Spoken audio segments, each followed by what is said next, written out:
ಅವನ ಜೊತೆ ಇನ್ನೊಬ್ಬ ಬ್ಲ್ಯಾಕ್ ಕಲರ್ ಸೂಟ್ ಹಾಕಿರೋ 6 ಅಡಿ ವ್ಯಕ್ತಿ ಕೂಡ ಇದ್ದ. ಅವನ ದಷ್ಟಪುಷ್ಟವಾದ ತೋಳು, ಕತ್ತಿಯಷ್ಟೇ ಶಾರ್ಪ್ ಆಗಿರೋ ಕಣ್ಣು, ಬೀಗಿಯಾಗಿ ಹಿಡ್ದಿರೋ ಮುಷ್ಟಿ ನೋಡಿದ್ರೇನೆ ಅವನು ದೊಡ್ಡ ಡಾನ್ ಅಂತ ಗೊತ್ತಾಗ್ತಾ ಇತ್ತು. ಅವನು ಬೇರೆ ಯಾರೋ ಅಲ್ಲ, ಮಾಫಿಯಾ ಕಿಂಗ್ ಪಿಲ್ಲರ್ ಜೇಡ್ರಳ್ಳಿ ಬಾಲರಾಜ್. ಸಾಮ್ರಾಟ್ ಮೇಲಿಂದ ಕೆಳಗ್ವರೆಗೂ ಅವನನ್ನ ನೋಡ್ತಾ ಒಂದು ಕ್ಷಣ ಸ್ಟನ್ ಆಗೋದ. ಅವನು ಇದುವರೆಗೂ ಬಾಲರಾಜ್ ಬಗ್ಗೆ ಕೇಳಿದ್ದ, ಓದಿದ್ದ, ಬಟ್ ನೇರವಾಗಿ ನೋಡ್ತಿರೋದು ಇದೇ ಫಸ್ಟ್ ಟೈಮ್. ಅಷ್ಟರಲ್ಲಿ ಅಕ್ರಮ್ ಸೀದಾ ಸೆಕ್ಯೂರಿಟಿ ಹತ್ರ ಬಂದು ಅವನ್ ಕಾಲರ್ ಪಟ್ಟಿ ಹಿಡಿದು, ಏನಾಗ್ತಿದೆ ಇಲ್ಲಿ, ಏನಿದೆಲ್ಲ ಡ್ರಾಮಾ ಅಂತ ರೇಗ್ದ. ಬಾಲರಾಜ್ ಇನ್ನು ಕಾರ್ ಹತ್ರ ನಿಂತ್ಕೊಂಡು ಫೋನಲ್ಲಿ ಮಾತಾಡ್ತಿದ್ದ. ಸೆಕ್ಯೂರಿಟಿ ಅಕ್ರಮ್ ಕಡೆ ನೋಡ್ತಾ ನಡ್ಗೋ ವಾಯ್ಸಲ್ಲಿ, ಕ್ಷಮಿಸಿ ಸರ್, ಆ ವ್ಯಕ್ತಿ ನನಗೂ ಇಲ್ಲಿಗೆ ಬರ್ತಿರೋಕೆ ಎಷ್ಟು ತೊಂದರೆ ಕೊಡ್ತಿದ್ದಾನೆ. ಇವನ್ ನೋಡೋಕೆ ಕಳ್ಳನ ಥರ ಕಾಣಿಸ್ತಿದ್ದಾನೆ. ಅದಕ್ಕೆ ನಾನು ಇವನನ್ನ ಒಳಗಡೆ ಹೋಗೋದಕ್ಕೆ ಬಿಡದೆ ತಡೆದು ನಿಲ್ಸಿದ್ದೀನಿ. ಏನಂದೆ? ಕಳ್ಳನ? ಕರೆಯೋಕೆಷ್ಟೋ ಧೈರ್ಯ ನಿನಗೆ? ಇವನು ನನ್ನ ಸ್ಪೆಷಲ್ ಗೆಸ್ಟ್. ನಾಳೆಯಿಂದ ನಿನ್ನನ್ನ ಈ ಹೋಟೆಲ್ ಅಕ್ಕಪಕ್ಕ ನೋಡಿದ್ರು ಕಾಲು ಮುರಿದು ಬಿಡ್ತೀನಿ ಅಂತ ರೇಗ್ದ. ಕೂಡ್ಲೆ ಎಲ್ರೂ ಬೆಚ್ಚಬಿದ್ರು. ಜಗನ್, ವೈಭವಿ ಇಬ್ರು ಒಂದು ಕ್ಷಣನೂ ಅಲ್ಲಿ ನಿಂತ್ಕೊಳ್ದೆ ಕಳ್ಳ ಬೆಕ್ಕಿನ ಥರ ಜಾಗ ಖಾಲಿ ಮಾಡಿದ್ರು. ಮುರಿದೋಗಿರೋ ಹಿಲ್ಸಲ್ಲಿ ಕುಂಟು ಕುದುರೆ ಥರ ಓಡ್ತಿರೋ ವೈಭವಿನ ನೋಡಿ ಸಾಮ್ರಾಟ್ಗೆ ನಗು ತಡ್ಕೊಳ್ಳೋದಕ್ಕಾಗ್ಲಿಲ್ಲ. ಅಷ್ಟರಲ್ಲಿ ಅಕ್ರಮ್ ಸಾಮ್ರಾಟ್ ಕಡೆ ತಿರುಗಿ, I am so sorry tiger, ಈ ಇಡಿಯಟ್ ಇಂದ ನಿನಗೆ ತುಂಬಾ ಅಂತ ಅವನು ಹೇಳ್ತಿದ್ದಾಗ್ಲೇ, ಇಲ್ಲ ಪ್ರಾಬ್ಲಮ್ ಏನಿಲ್ಲ ಅಂಕಲ್, ಒಬ್ಬ ಬಡವನ್ ಶತ್ರು ಯಾರು ಹೇಳಿ, ಇನ್ನೊಬ್ಬ ಬಡವನೇ ಅಂತ ಸ್ಮೈಲ್ ಮಾಡ್ದ. ಸಾಮ್ರಾಟ್ ಯಾವ ಅರ್ಥದಲ್ಲಿ ಹೇಳ್ತಿದ್ದಾನೆ ಅಂತ ಅಕ್ರಮ್ಗೆ ಅರ್ಥ ಆಯ್ತು.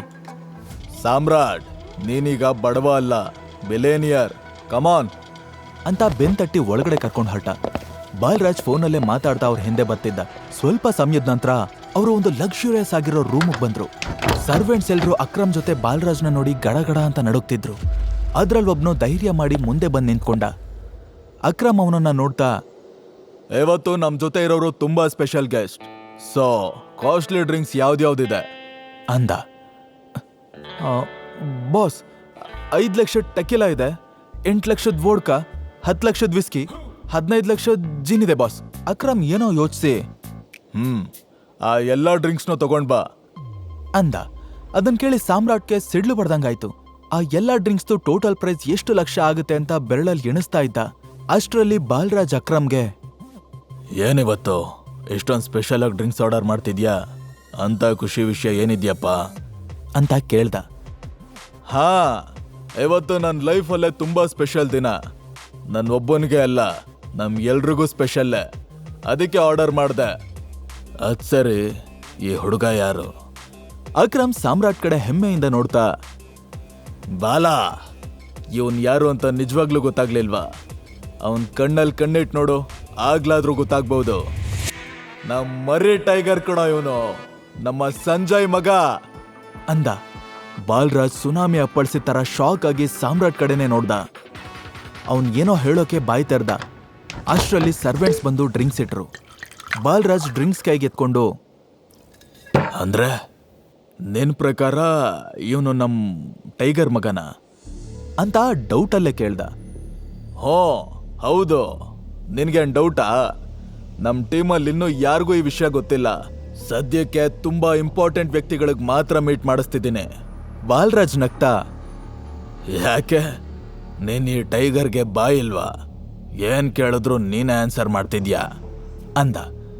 ಸಾಮ್ರಾಟ್ ಕೂಡ ಗತ್ತಲ್ಲಿ ಡ್ರಿಂಕ್ ಸಿಪ್ ಮಾಡ್ತಾ, ಟೈಗರ್ ಮಗ ಯಾವತ್ತಿದ್ರು ಟೈಗರ್ರೆ, ಆದ್ರೆ ಈ ಟೈಗರ್ ಸುಮ್ನೆ ಗರ್ಜನೆ ಮಾಡಲ್ಲ, ಸರಿಯಾದ ಸಮಯ ಸಂದರ್ಭಕ್ಕೆ ಕಾಯತ್ತೆ.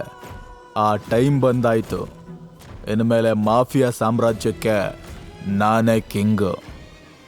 ಆ ಖಡಕ್ ಮಾತು ಕೇಳಿನೇ ಬಾಲರಾಜ್ಗೆ ಲೈಟಾಗಿ ಮತ್ ಬಂದಂಗಾಯ್ತು. ಗ್ಲಾಸ್ ಕೆಳಗಿಟ್ಟು, ಸರಿ, ನೀನೇ ಸಂಜಯ್ ಮಗ ಅಂತಾನೆ ಅನ್ಕೊಳ್ಳೋಣ. ಹಾಗಾದ್ರೆ ಇಷ್ಟು ವರ್ಷ ಎಲ್ಲಿ ಹೋಗಿದ್ದೆ?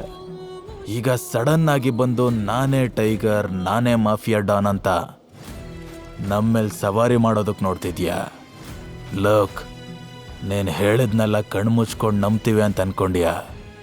ಈ ಸಾಮ್ರಾಜ್ಯ ಕಟ್ಟೋಕೆ ಬೆವರಲ್ಲ, ರಕ್ತದ ಕೋಡಿ ಹರಿಸಿದ್ದೀವಿ. ಇದನ್ನ ಕಿತ್ಕೊಳ್ಳೋದಲ್ಲ, ಸಂಪಾದನೆ ಮಾಡಬೇಕು. ಬೇರೆಯವ್ರಿಗೆ ಸಂಬಂಧಪಟ್ಟಿದ್ದನ್ನ ಕಿತ್ಕೊಳ್ಳೋದು ನನ್ನ ರಕ್ತದಲ್ಲೇ ಇಲ್ಲ. ಆದರೆ ನಂದು ನನಗೆ ಸಂಬಂಧಪಟ್ಟಿದ್ದು ಅಂತಾದರೆ ಅದನ್ನ ಪಡ್ಕೊಳ್ದೆ ಬಿಡಲ್ಲ.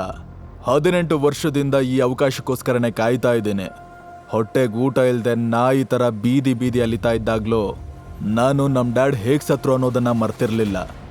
ಎಲ್ಲ ನೋವು ಅವಮಾನ ಸಹಿಸ್ಕೊಂಡು ಇವತ್ತಿಗೂ ನಾನು ಉಸಿರಾಡ್ತಾ ಇದ್ದೀನಿ ಅಂದರೆ ಅದು ನಮ್ಮ ಡ್ಯಾಡ್ ಕೊನೆ ಆಸೆನ ತೀರ್ಸೋದಕ್ಕೆ. ಹೀಗೇನು ನಾನೇ ಟೈಗರ್ ಮಗ ಅಂತ ಡೌಟ್ ತಾನೆ? ನಿಮ್ಮ ಡೌಟ್ ಕ್ಲಿಯರ್ ಮಾಡೋಕ್ಕೆ ನಾನು ಏನು ಮಾಡಬೇಕು ಅಂತ ಕೇಳ್ದ. ಪಕ್ಕದಲ್ಲಿರೋ ಅಕ್ರಮ್ಗೆ ಸಾಮ್ರಾಟ್ ಮಾತಾಡೋದು ಕೇಳಿ ಒಳಗೆ ಖುಷಿ ಆಗ್ತಾ ಇತ್ತು. ತೇಟ್ ನಮ್ಮ ಸಂಜಯ್ ಥರನೇ ಅಂತ ಹಿರಿಯಾಗಿ ಹೆಕ್ತಾ ಇದ್ದ. ಬಾಲರಾಜ್ ಪಟ್ಬಿಡ್ದೆ ಗಟ್ಟಿ ಧ್ವನಿಲಿ, ಸರಿ ಹಾಗಾದ್ರೆ ನೀನು ಹೇಗೂ ರೆಡಿ ಇದೆಯಾ ಅಂದರೆ ನಾನು ನಿನಗೆ ಒಂದು ಸವಾಲು ಹಾಕ್ತೀನಿ ಅಂತ ಹೇಳಿ ಅಕ್ರಮ್ ಕಡೆ ನೋಡಿ ಹುಬ್ಬಾರಸ್ತ. ಬಾಲರಾಜ್ ಈಗ ಯಾವ ಸವಾಲ್ ಹಾಕ್ತಾನೆ ಅಂತ ಅಕ್ರಮ್ ಗೆಸ್ ಮಾಡ್ದ. ಅವನಿಗೆ ಕೂತಲ್ಲೇ ನಡುಕ ಸ್ಟಾರ್ಟ್ ಆಯ್ತು. ಅಷ್ಟರಲ್ಲಿ ಸಾಮ್ರಾಟ್, ಸವಾಲ್ ಏನು ಅಂತ ಬೇಗ ಹೇಳಿ, ಟೈಮ್ ವೇಸ್ಟ್ ಮಾಡೋದು ಬೇಡ ಅಂದ. ಬಾಲರಾಜ್ ದಪ್ಪ ಮಿಸೆನ ತಿರುಕೊಂಡು, ನಾವಿಬ್ರು ಅಖಾಡದಲ್ಲಿ ಕೈ ಕೈ ಮಿಲಾಯಿಸೋಣ. ನಮ್ಮಿಬ್ರು ನಡುವಿನ ಫೈಟ್ನಲ್ಲೇ ನೀನು ಹುಲಿನ ಇಲ್ಲ ಹಿಲಿನ ಅನ್ನೋದು ಗೊತ್ತಾಗತ್ತೆ. ನಿಜವಾಗ್ಲೂ ಸಂಜಯ್ ಮಗನೇ ಆಗಿದ್ರು ಕೂಡ ನೀನ್ ಸೋತೆ ಅಂತಾದ್ರೆ ಮಾಫಿಯಾ ಕಿಂಗ್ ಆಸೆ ಬಿಟ್ಟು ಹೊರಡ್ತಾ ಇರಬೇಕು. ಇನ್ಯಾವತ್ತೂ ನಮ್ಮ ಕಣ್ಣಿಗೆ ಕಾಣಿಸ್ಕೋಬಾರದು ಅಂದ. ಅಕ್ರಮ್ಗೆ ಈ ದುರಹಂಕಾರದ ಮಾತು ಸ್ವಲ್ಪನೂ ಇಡಿಸ್ಲಿಲ್ಲ. ಬಾಲ, ಏನು ಹೇಳ್ತಿದ್ಯಾ? ಇದು ಸರಿಯಲ್ಲ ಅಂದ. ಬಟ್ ಬಾಲರಾಜ್ ಸಾಮ್ರಾಟ್ ಉತ್ತರಕ್ಕೋಸ್ಕರನೇ ವೇಟ್ ಮಾಡ್ತಿದ್ದ. ಅಕ್ರಮ್ ಪಟ್ ಅಂತ ಸಾಮ್ರಾಟ್ ಕಡೆ ತಿರುಗಿ, ಒಪ್ಕೋಬೇಡ ಅಂತ ತಲೆ ಆಡಿಸ್ದ. ಸಾಮ್ರಾಟ್ ನೋಡಿದ್ರು ನೋಡದೆ ಇರೋ ಒಂಥರ ಗ್ಲಾಸಲ್ಲಿದ್ದ ಡ್ರಿಂಕ್ಸ್ನ ಒಂದೇ ಗುಟ್ಕಿ ಕುಡ್ದು, ಅಖಾಡಕ್ಕೆ ಇಳಿಯೋದು ಯಾವಾಗ ಅಂತ ಕೇಳ್ಬಿಟ್ಟ. ಬಾಲರಾಜ್ ಮುಖ ಖುಷಿಯಿಂದ ಅರಳೋಯ್ತು. ಆದ್ರೆ ಅಕ್ರಮ್ಗೆ ಟೆನ್ಷನ್ ಜಾಸ್ತಿ ಆಯ್ತು. ಈಗ ಬಾಲರಾಜ್ನಂತ ಘಟಾನುಘಟಿನ ನಮ್ ಟೈಗರ್ ಸೋಲಿಸ್ತಾನ ಅಥವಾ ತನ್ನ ತಂದೆ ಕಟ್ಟಿರೋ ಮಾಫಿಯಾ ಸಾಮ್ರಾಜ್ಯನ ಶಾಶ್ವತವಾಗಿ ಬಿಟ್ಟು ಹೋಗ್ತಾನ? ಅಪ್ಪನ ಸಾವಿಗೆ ನ್ಯಾಯ ಕೊಡ್ಸೋಕ್ಕಾಗಲ್ವಾ? ಪ್ರತೀಕಾರನ ಮರೆತು ಬಿಡ್ಬೇಕಾ? ಬಾಲರಾಜ್ ತೋಳು ಬಲದ ಮುಂದೆ ಟೈಗರ್ ಗರ್ಜನೆ ಎಷ್ಟು ಜೋರಾಗಿರುತ್ತೆ. ಈಗ ನೀವು ಪಾಕೆಟ್ ಎಫ್ಎಂ ನಲ್ಲಿರೋ ಎಲ್ಲಾ ಶೋಗಳನ್ನ ಈಸಿಯಾಗಿ ಕೇಳಬಹುದು. ಈಗಲೇ ಡೌನ್ಲೋಡ್ ಮಾಡಿ ಪಾಕೆಟ್ ಎಫ್ಎಂ ಮತ್ತು ಕೇಳಿ ದೇಶ ವಿದೇಶದಲ್ಲಿ ಫೇಮಸ್ ಆಗಿರೋ ಟೈಗರ್ ರಿಟರ್ನ್ಸ್ ಅನ್ನೋ ಮೈ ನವಿರೇಳಿಸೋ ಕಥೆಯನ್ನ.